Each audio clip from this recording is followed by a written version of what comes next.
Je vais commencer avec Myriam. Donc Myriam, d'abord il faudrait que tu nous présentes bien sûr le fonds CIP, le fonds CIF, et que tu nous parles un petit peu de ce retournement dont on entend parler sur la tech, sur le marché de la tech, et comment tu vois ce retournement et quel impact ce retournement a sur ton portefeuille. Mais d'abord, présente-nous CIF, s'il te plaît. Bonjour à tous, merci beaucoup pour l'invitation. Je suis ravie d'être là avec vous. Je suis ravie d'être présente à cet événement qui bouillonne d'énergie, qui est très très positif. Donc vraiment, ça vient que raviver tout ça. Donc effectivement, j'ai deux casquettes aujourd'hui. J'ai une première casquette où je dirige un fonds d'investissement, un VC Fund, qui est basé ici au Maroc, qui s'appelle CIF Morocco. Et j'ai également la casquette de présidente de commission de start-up et de transformation digitale. Le CIF, le fonds CIF est un fonds assez intéressant parce qu'il a été designé comme un demonstration fund il y a 3 ans et demi. Le principe était très simple, c'est qu'on voulait démontrer directement sur le terrain tout le potentiel que pouvait receler le Maroc et même la région de manière globale en termes de tech investment, où c'était une région clairement qui était sous-investie. Donc 3 ans et demi après le closing, on est ravis d'avoir fait la démonstration par l'épreuve de 3-4 éléments critiques. Le premier étant que, en termes de pipeline, nous avons la chance d'avoir des talents, des entrepreneurs talentueux à baquer, souvent présents avec des actifs technologiques très très solides. La deuxième chose, c'est que l'ambition est une ambition qui n'est pas uniquement marocaine, mais qui couvre généralement soit le continent, soit de manière plus globale pour certaines solutions qui sont des solutions effectivement assez intéressantes.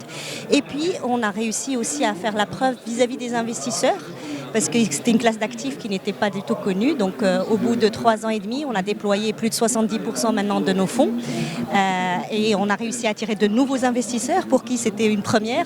Non seulement capital investissement de manière générale, limite le venture capital, c'était de l'ordre de la science-fiction pour eux et ils sont ravis de leur investissement et ravis de continuer à nous accompagner sur ces thématiques-là. Le cœur de notre approche est une approche, un ADN qui est un ADN où on fait beaucoup d'accompagnement. On estime que vraiment l'enjeu, c'est la création ou la co-création de valeur avec les entreprises du portefeuille. C'est quelque chose de très critique pour nous.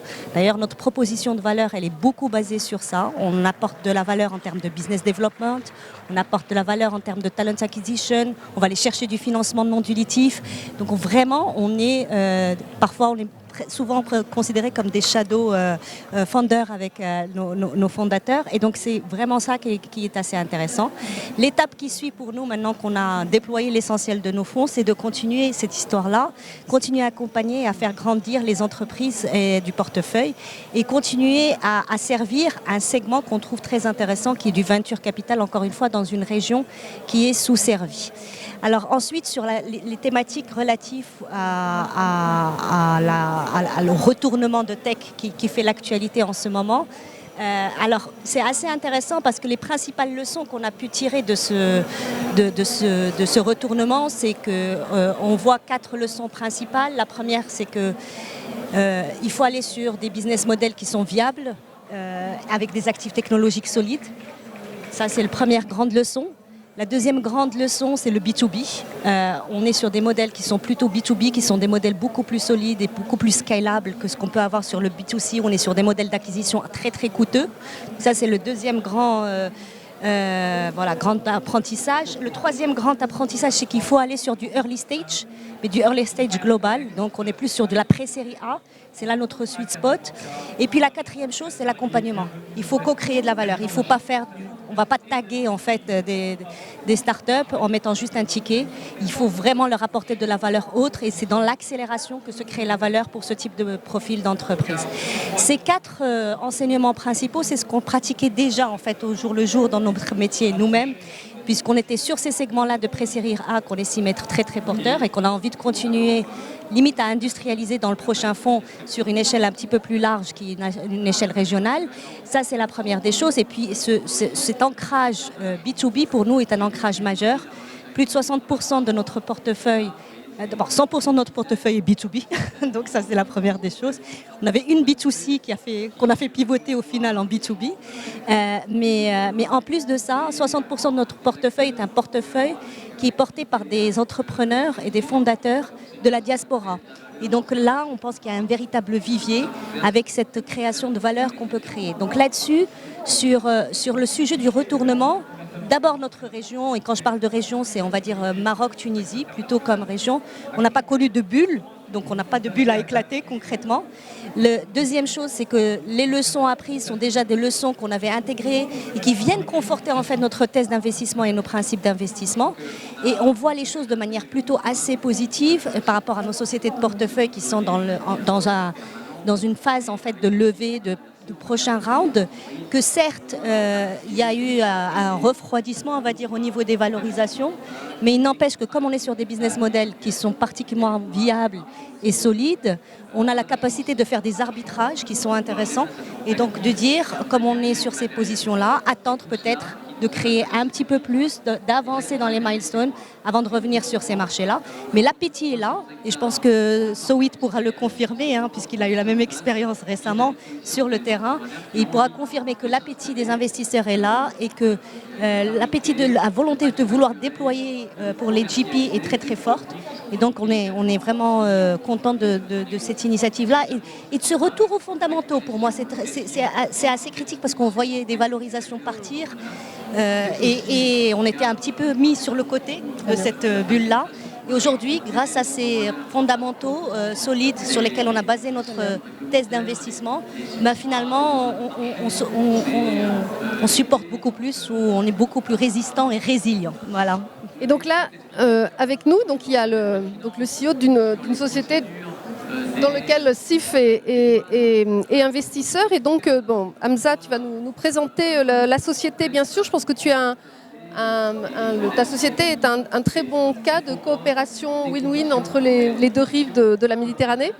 Et puis, après la présentation de ta société, ce qui serait intéressant aussi, c'est de dire mais pourquoi, quel est l'avantage, qu'est-ce que tu attends d'un fonds d'investissement au-delà bien sûr de l'argent que le fonds peut injecter, mais qu'est-ce que ça t'a apporté et qu'est-ce que tu attends de ça? Donc merci pour la question, l'introduction. Donc Sowit a été créé il y a un peu moins de 3 ans avec l'ambition qui était celle d'amener à l'agriculteur une donnée qui lui permet d'optimiser ses opérations. On sait aujourd'hui au Maroc qu'on a des régions où les agriculteurs arrachent leurs agrumes parce qu'ils ne trouvent plus d'eau à 300-400 mètres. On sait que dans le Sahel, avec les effets de désertification, les rendements de maïs diminuent par 30-40%.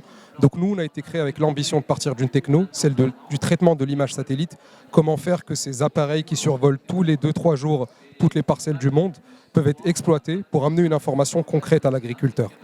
C'était d'abord, premièrement, un défi qui était celui d'être un passeur, en fait, celui d'un passeur d'une technologie qui d'abord était européenne, les satellites européens de l'Agence spatiale européenne Copernicus, celui aussi d'apporter ce savoir à des agriculteurs qui avaient beaucoup plus de marge de progrès. Un céréalier marocain fait 2 tonnes par hectare, quand un céréalier français, cette année, en pleine sécheresse, en fait 5. Et c'était aussi l'ambition, finalement, de montrer que l'Afrique pouvait se nourrir, elle qui apporte 50 milliards de dollars de denrées alimentaires par an, quand on sait qu'elle est le réservoir, le dernier grenier disponible, qui plus est face aux défis de changement climatique, où on devra dans tous les cas augmenter les rendements pour satisfaire les besoins des populations. Et notre point de départ était très simple, c'était de dire il y a une techno, c'est des images satellites, il y a des algos qui permettent d'en faire sens pour un agriculteur. Et aujourd'hui, il y a des agriculteurs qui sont connectés. Plus de 70% des agriculteurs au Maroc utilisent WhatsApp. C'est une vraie opportunité pour leur apporter une information quotidienne.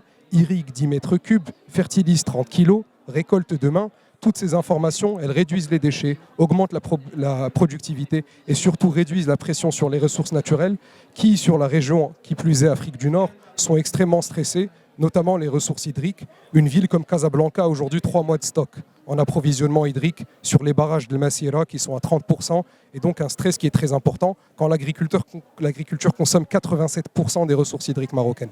Donc le problème, il était très simple, le changement devait se jouer au niveau de l'agriculteur, et donc on a décidé de lui apporter cette information, mais surtout de lui apporter de la manière la plus digeste. C'est-à-dire, on n'est pas peut-être les plus sophistiqués, on ne cherche pas non plus à être les plus précis, mais on cherche à être les plus consommés. Et ça, c'est aujourd'hui une réalité qui nous a amené à couvrir plus de 70 000 hectares sur plusieurs pays, le Maroc, la Côte d'Ivoire, la Tunisie, l'Éthiopie. Et dans cette démarche-là, qui était celle de massifier l'accès à ces services, le rôle de SIF a été fondamental. Je pense à 3 niveaux. Le premier, c'est SIF nous a professionnalisés des choses aussi simples que transformer notre structure juridique, que se doter d'un commissariat aux comptes, que avoir des choses très simples mais qui font que vous grandissez, que vous vous professionnalisez au quotidien et que vous avez la confiance de vos partenaires. Le deuxième sujet, peut-être le plus important, c'est que SIF a ouvert du business. On a signé des acteurs comme le ministère de l'Agriculture au Maroc, Zala Holding, le groupe Olmarcom, sur des introductions qui ont été réalisées par SIF, parce que SIF a permis de construire une confiance a priori, qui est une confiance qui n'existe pas aujourd'hui dans un écosystème comme le Maroc vis-à-vis des startups. Vous arrivez, vous êtes jeune, vous avez une solution, quand bien même elle est 10 fois plus performante que l'existant, vous allez mettre 6 mois à closer le deal. Avec SIF, on en mettait 3. Et déjà, c'était une évolution qui était importante. Et je pense que le dernier élément qui est aussi important, c'est qu'on avait un ADN qui était assez, on va dire, similaire, la volonté d'apporter les choses en Afrique. Et il faut une résilience, comme disait Myriam, parce qu'on pourrait aujourd'hui prendre notre actif technologique et le positionner au Brésil et peut-être doubler ou tripler notre chiffre d'affaires en quelques mois. Mais ce n'est pas là où se joue pour nous l'avenir, à la fois de notre pays et encore plus du monde.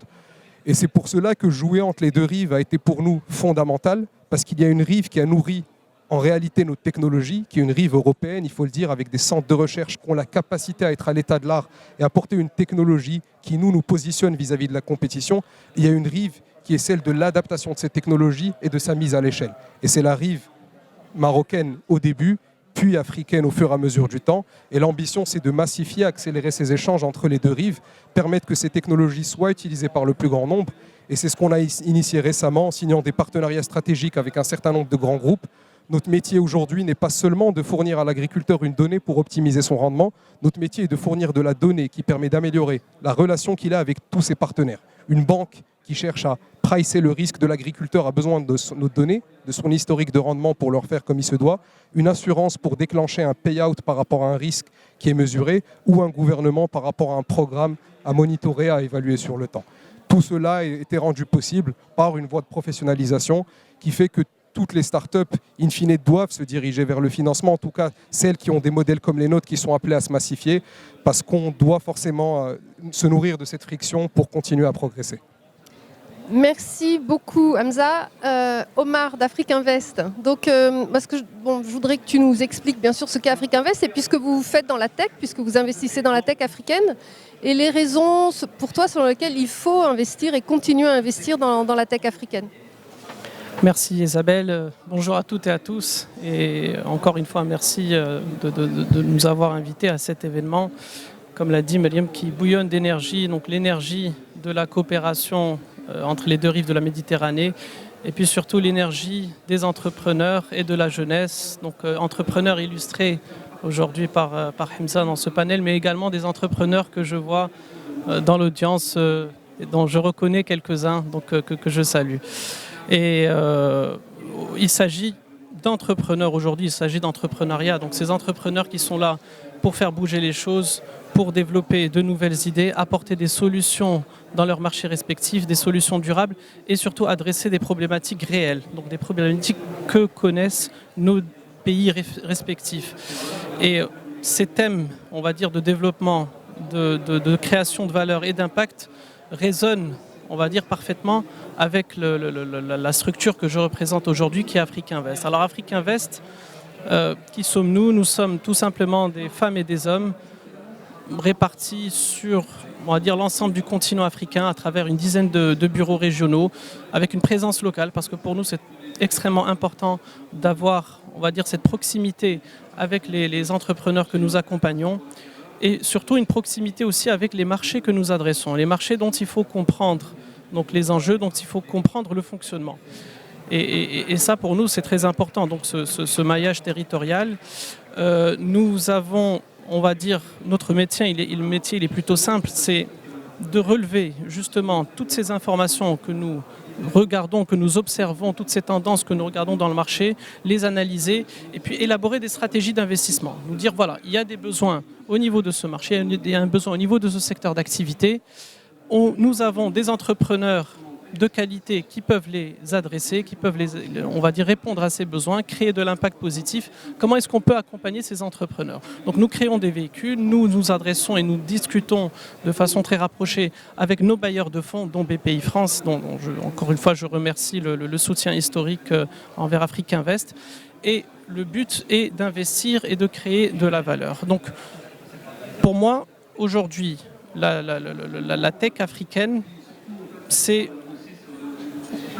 peut-être quelques notions pour peut-être mettre les choses dans le contexte. Nous, la tech africaine, ça fait peut-être une dizaine d'années qu'on regarde de façon assez approfondie, assez sérieuse, comment est-ce qu'on peut adresser justement ce segment. Parce que pour nous, un investissement qui crée de l'impact, qui crée de la valeur, ce sont bien entendu des thèmes qui sont communs, voilà, création d'emplois, impact environnemental, c'est dans l'air du temps effectivement, green economy, mais aussi la tech permet de créer des emplois et surtout de garder ces emplois. Donc pour nous, c'est un levier et un canal important et majeur pour la création et la pérennisation des emplois. On ne peut pas créer des emplois dans une structure et être en mesure de les qualifier et de les garder dans une certaine durée sans, on va dire, avoir un edge compétitif. Une entreprise doit pouvoir être compétitive.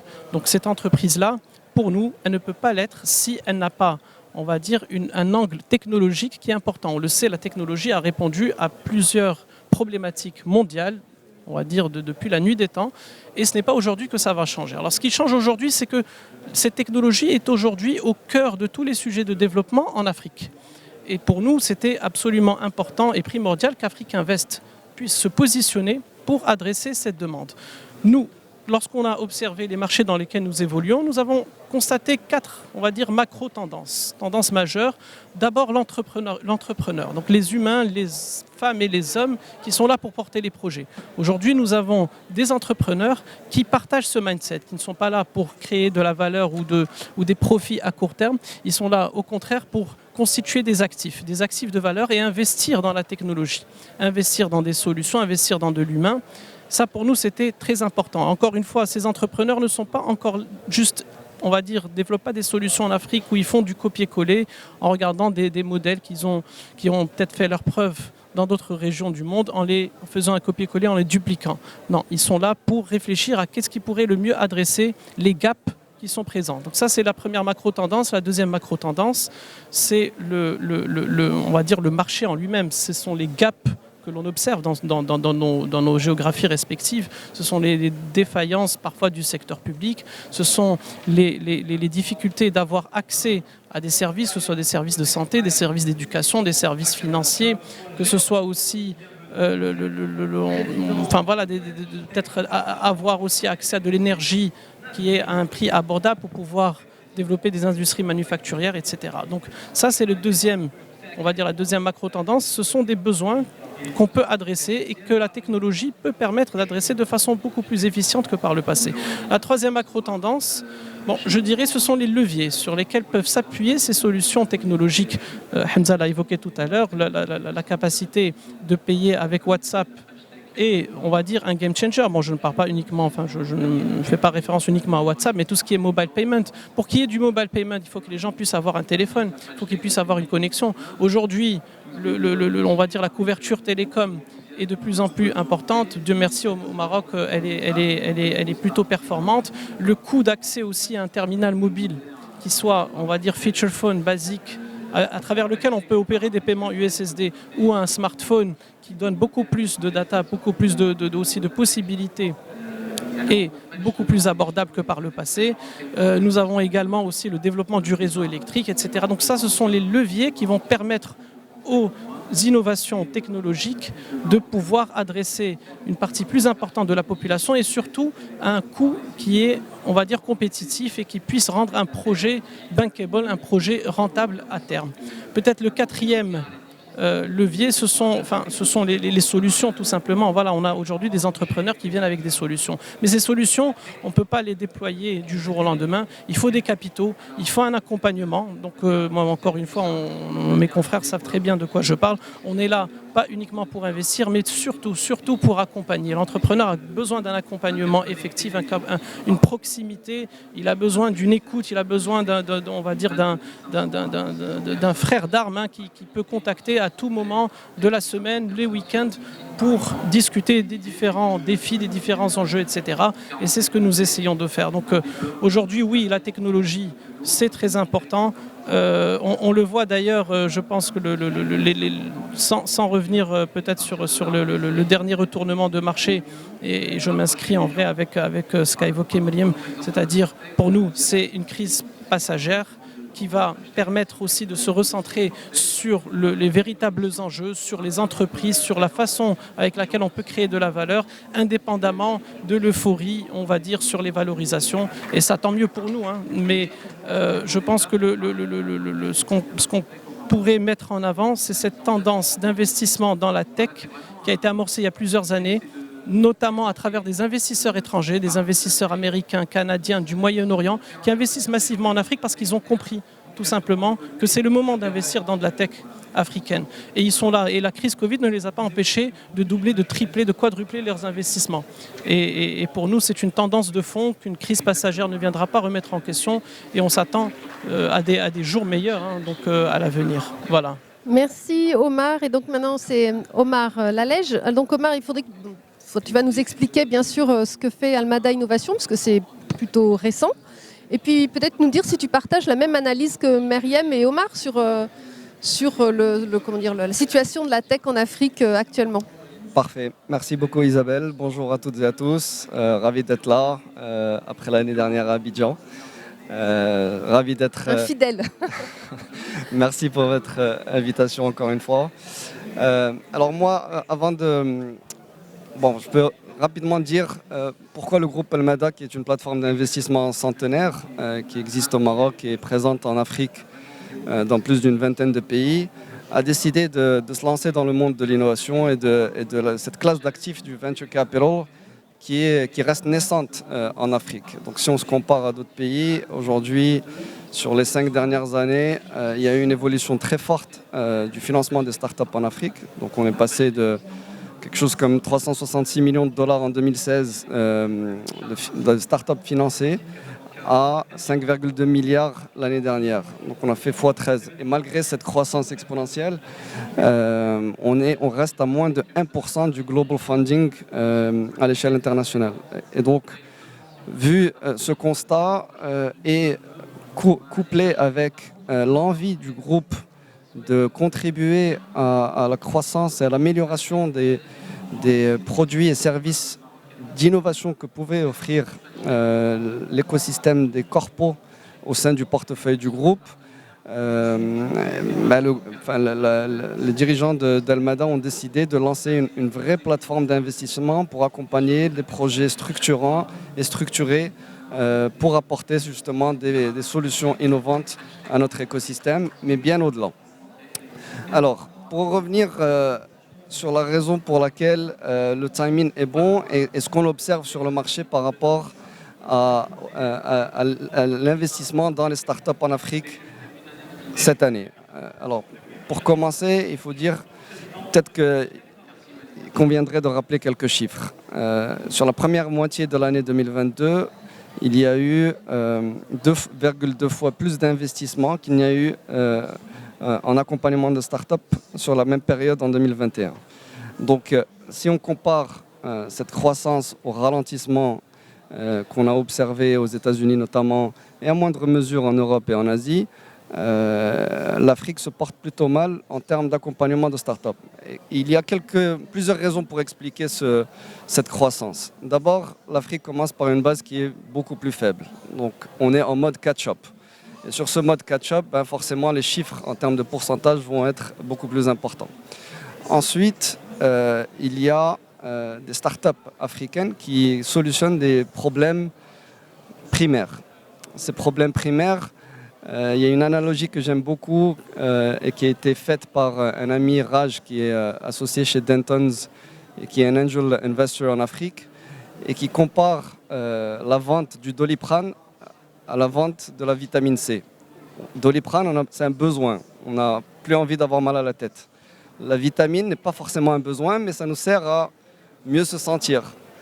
C'est un peu comme ça en Afrique. Les startups africaines solutionnent des besoins primaires et c'est pour cela que ça continue d'attirer des investisseurs qui remarquent que les solutions apportées sur le terrain avec des business models viables à long terme, peuvent créer de la valeur et peuvent générer des profits à terme.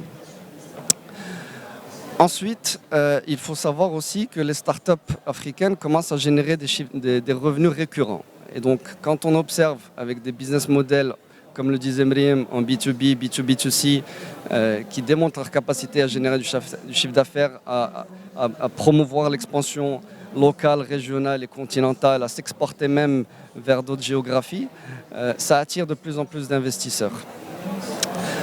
Ensuite, il y a un sujet qui à mon sens, devrait rassurer, et c'est la construction de l'écosystème des investisseurs dans la chaîne de financement d'une entreprise. Donc là, on observe qu'il y a de plus en plus de gestionnaires de fonds en pré-seed, en seed, en pré-série A, en série A, en série B. Et généralement, ce qu'on observe aussi sur les 18 derniers mois, notamment en Afrique subsaharienne, c'est que ces gestionnaires de fonds sont principalement sponsorisés par des fondateurs, des entrepreneurs qui ont réussi à scaler leur start-up sur les 5 dernières années. Donc ça devrait être un super signal pour les investisseurs institutionnels comme BPI France qui continuent d'alimenter cette chaîne. Voilà. Merci beaucoup. Il nous reste malheureusement pas beaucoup de temps, mais il y avait un sujet qu'on avait tous envie d'aborder, c'était le fait que les PME et les ETI devaient aussi investir dans la tech. Et c'est un sujet important. Alors peut-être si vous pouvez en quelques mots expliquer votre position. Donc Omar, peut-être rapidement, quelle est la stratégie et le travail d'Afrique Invest dans ce domaine? Alors oui, enfin, notre stratégie, en quelques mots. Hein. Oui, en quelques mots, notre stratégie, c'est bien sûr de promouvoir et d'appuyer on va dire le recours à la technologie, parce que pour nous, ce n'est pas simplement un luxe. C'est un élément de survie, tout simplement. Enfin, peut-être juste entre parenthèses, moi, chez Afrique Invest, je suis en charge du secteur financier. Donc, on va dire, on a un véhicule qui adresse le secteur financier avec pour objectif donc d'accompagner l'inclusion financière sur le continent africain. En investissant dans des banques et dans des compagnies d'assurance et également dans des fintechs, on se rend compte que les banques d'aujourd'hui, si elles veulent continuer de réaliser, on va dire, des profits, de continuer à servir leur clientèle, il est absolument nécessaire d'inclure, on va dire, dans leur stratégie un angle digital. Voilà, parce que sinon, on ne suit pas on va dire ces tendances globales et on finit par disparaître. Hein. Voilà, donc c'est la loi de l'évolution. Merci Omar. Et puis peut-être toi, Omar, si tu pouvais nous parler des attentes des startups vis-à-vis des corporates. Je pense qu'il y a des attentes des deux côtés. Je pense que les corpos s'attendent à des solutions innovantes qui donnent de l'agilité, qui donnent de l'efficience, qui donnent accès à du talent, accès à des opportunités d'expansion en termes de solutions apportées, en termes de produits ou services, ou aussi en termes d'expansion géographique. Généralement, les corpos aiment bien avoir collaboré avec des startups qui sont présentes dans d'autres pays sur des secteurs adjacents. Ou complémentaires à leurs produits et services offerts. Ça, c'est d'une part. Ensuite, les startups s'attendent à ce que des investisseurs comme nous puissent leur permettre d'avoir accès à des vis-à-vis, comme le décrivait Hamza tout à l'heure par rapport à la contribution de Mriem et de ses équipes chez SIF. Et ça, c'est extrêmement bien et je pense que ce n'est qu'un début. Il faut qu'on en fasse quotidiennement. C'est un peu notre rôle en tant qu'investisseur d'accompagner et chez le groupe Elmeda, vu la profondeur de sa présence au sein de plusieurs secteurs d'activité, l'idée est vraiment justement de créer une plateforme où on collabore avec les entrepreneurs et comme le disait Omar, on les aide à justement aller chercher des relais de croissance qui pourraient être intéressants. Je ne sais pas si vous m'entendez. Oui, on t'entend. Moi, je ne m'entends plus. Donc, je disais, voilà. donc, je pense que ça, c'est un peu notre positionnement. Et au-delà de cela, l'idée, c'est vraiment de démocratiser l'accès au financement. Aujourd'hui, les corpos se rendent compte qu'il ne s'agit plus de donner des bons de commande à des startups, mais vraiment de s'inspirer de ce qui est créé par ces startups. On remarque aujourd'hui que les startups africaines commencent à développer des solutions d'intelligence artificielle, d'IoT, de blockchain. Juste une petite statistique rapide, je sais qu'on est en retard, mais le premier trimestre 2022 a vu une levée de 90 millions de dollars pour des startups qui font que de la blockchain. C'est 11 fois plus que ce qu'on a vu par rapport au premier trimestre de l'année dernière. Donc il y a des sujets d'innovation en Afrique et voilà, c'est ce que j'allais dire. Ok. Hamza, rapidement, qu'est-ce que Sowit peut apporter à un corporate? Je pense que ça rejoint ce que Omar disait. Les corporates ont dans tous les cas besoin de se réinventer et surtout ils font face à des défis aujourd'hui qui ne ressemblent pas aux défis d'hier. Moi, je pense principalement aux défis environnementaux, aux défis alimentaires. Et les startups apportent cette agilité, un peu ce choc-là sur les process, les rendent plus efficients et leur permettent de jouer sur une échelle globale. Quand on pense au fait que l'Afrique s'intègre avec une zone de libre-échange à l'échelle africaine, on pense à toute la mise en compétition qu'il y a sur beaucoup de corpos qui sont aujourd'hui sur des situations de quasi-monopole qui sont amenés à finalement changer et sur lesquels seul le facteur compétitif pourra jouer. Merci. Et Myriam, je te laisse terminer, peut-être nous dire avec ta casquette CGEM ce que fait justement, quelle est la vision et la politique de la CGEM dans ce domaine. Alors, on a eu un coup de pouce qui était assez puissant, qui a été finalement la crise du Covid, parce qu'on est sorti avec 2 leçons principales de cette crise-là. La première, c'est qu'on était obligé d'améliorer et de booster la résilience de notre tissu économique, parce que d'autres crises vont arriver certainement, et il faut être en mesure de pouvoir absorber le choc. Donc la résilience est la première des choses. La deuxième des choses qui est critique, c'est qu'il faut améliorer la compétitivité de notre tissu économique. Et pour améliorer la compétitivité, il faut être en mesure, effectivement, toute crise apporte certaines opportunités.